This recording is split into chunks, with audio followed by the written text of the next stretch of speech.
இந்த குரட்டை பிரச்சனை அப்படிங்கிறது குரட்டை விடுபவருக்கு பெரிய பிரச்சனையாக இருக்காது, ஆனால் கூட இருக்கிறவங்களுக்கு தான் அது பெரிய தொந்தரவாக இருக்கும். எனவே இந்த குரட்டை பிரச்சனைக்கான தீர்வு இல்லாமல் நிறைய பேர் போய் ஹார்ட் டாக்டர்லாம் பார்க்குறவங்களாம் நம்ம பார்த்துருப்போம். இன்றைக்கி நிறைய மார்க்கெட்டில் கூட குரட்டை நீக்கிறதுக்கான மருந்து அப்படின்லாம் விற்பனைக்கு வந்துடுச்சு. ஆனால் குரட்டைங்கிறது ரொம்ப சாதாரண பிரச்சனை தான், ஒரு பெரிய காம்ப்ளிகேஷனோ அல்லது அபாயகரமான பிரச்சனை கிடையாது.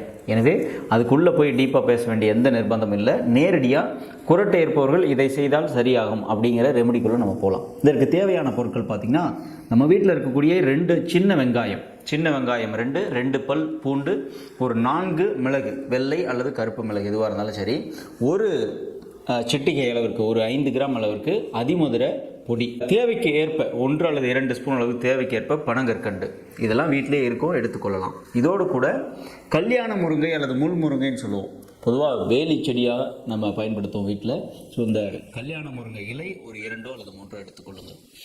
இவற்றை எல்லாம் ஒன்றா சேர்த்து அந்த முள் முருங்கை இலையில் இருக்கக்கூடிய நரம்புகளை நீக்கிட்டு அந்த இலையை மட்டும் எடுத்து நான் மேற்சொன்ன பொருட்களோடு போட்டு நல்லா அரைச்சிருங்க. மிக்சிலையோ அல்லது அம்மிலையோ அரைச்சி விழுதுகளாக்கி ஒரு பெரிய நெல்லிக்காய் அளவிற்கு இரவு படுப்பதற்கு ஒரு அரை மணி நேரத்துக்கு முன்பதாக சாப்பிட்டுட்டு படுத்துங்க. அப்படின்னா உங்களுடைய சுவாச பாதையில் ஏற்படக்கூடிய அழுத்தத்தின் காரணமாக அல்லது டான்சில் வீக்கத்தின் காரணமாகவோ குரட்டை வந்தால் உங்களுடைய குரட்டை நாளுக்கு நாள் குறையும்.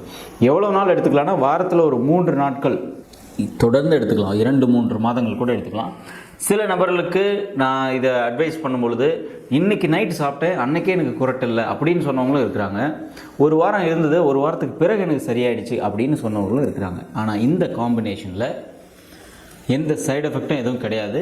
நல்லது தான் இந்த காம்பினேஷன். அதாவது இரவில் சின்ன வெங்காயம், பூண்டு, பெப்பர், அதிமதுரம், பனங்கற்கண்டு, கல்யாண முருங்கை, இவை எல்லாமே நல்ல விஷயத்தை செய்யக்கூடியது தான். எனவே ஒரு 60% இதை நம்பலாம், நீங்கள் குரட்டை இதில் சரியாயிரும் அப்படின்ட்டு. ஒருவேளை குரட்டை இதுலேயே எனக்கு சரியாகாத குரட்டை இருக்குது அப்படின்னாலும் உங்களுக்கு இந்த பொருட்கள்னால எந்த பாதிப்பும் ஏற்படாது.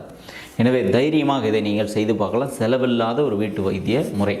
எனவே நம்ம வீட்டில் யாருக்காவது குரட்டை பிரச்சனை இருக்குன்னா இன்றைக்கே இந்த லிஸ்ட்டெல்லாம் எடுத்து தயார் பண்ணி இன்று இரவிலிருந்து பயன்படுத்துங்கள். அதே மாதிரி இது இருதயத்துக்கும் நல்லது. பூண்டு இருதயத்துக்கு நல்லது, பெப்பர் நம்மளுடைய ஜீரணத்துக்கு நல்லது. எனவே முழுமையாக சரியாக பயன்படுத்தி கொண்டு வரலாம். குழந்தைகள் குரட்டை விடுறாங்க அப்படின்னா அவங்களுக்கு கொடுக்காதீங்க. குறைந்தபட்சம் ஒரு above 20 years 20 வயசுக்கு மேற்பட்டவங்களுக்கு மட்டும் இதை பரிந்துரைக்கலாம். ரொம்ப வயதானவர்களாக இருக்கிறாங்க அப்படின்னாலும் அவங்கள தொந்தரவு பண்ணாதீங்க. ஒரு 60 வயதுக்கு கீழே 20 வயதுக்கு மேலே இருக்கிறாங்கன்னா அவர்களுக்கு இது சரியானதாக இருக்கும். ப்ரெக்னெண்ட்டாக இருந்தால் யூஸ் பண்ண வேண்டாம். லாக்டேஷன் தாய்மார்கள், பாலூட்டும் தாய்மார்கள் அதை பயன்படுத்த வேண்டாம்.